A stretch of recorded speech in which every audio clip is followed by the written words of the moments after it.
First, we have the introduction to food trucks. Most people think of food trucks as a recent phenomenon. Certainly they began to explode and gain popularity beginning in 2008 and 2009, but they actually have a very long history in the United States. Starting in the late 1800s, you saw a variety of unique mobile food vending operations. The pictures you see on the screen, to the far left, we have what's called a chuck wagon. And this was a wagon that was used in the western prairies in the late 1800s that went with the ranchers as they went with the cattle ranchers as they were on the prairie. They would be out on the prairie for months at a time, and so they would have to take all of their equipment with them. So this would be kind of the food haul for those ranchers. Then on the far right, you see late 1800s New York hot dog stand.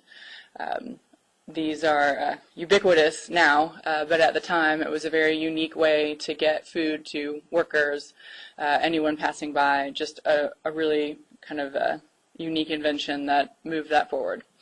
You also had in LA in the late 1800s Tamale Wagons, and these similarly would be horse-drawn carriages sometimes that would vend tamales to workers.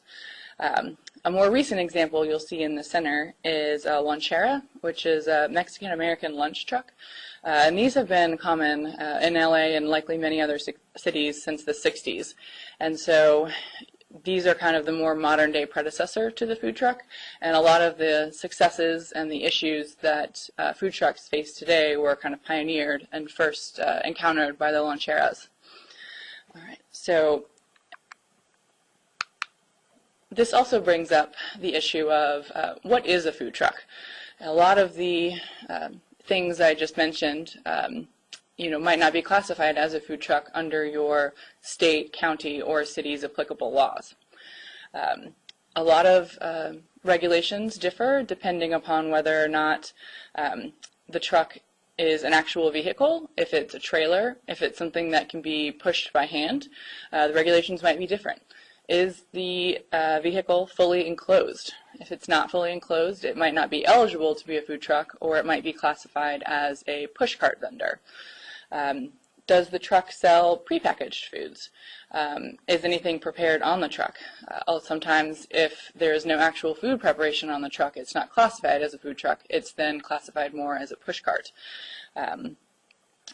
Are there any processed foods on the truck? Is it more of a mobile retail establishment selling whole, unprocessed foods? Do ice cream trucks qualify as food trucks? In many jurisdictions, they actually do not. They're typically regulated under perhaps the Department of Agriculture instead of the Department of Health, and thus would have a different classification from a food truck.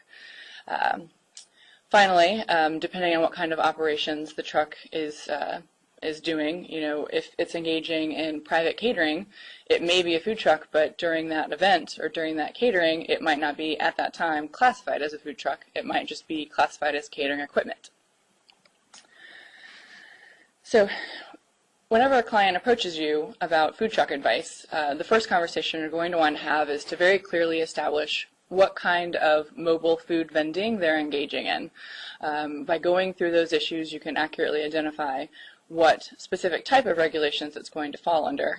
And as I will say many times during this presentation, it is very different from city to city, county to county, and state to state. So this is a very important question.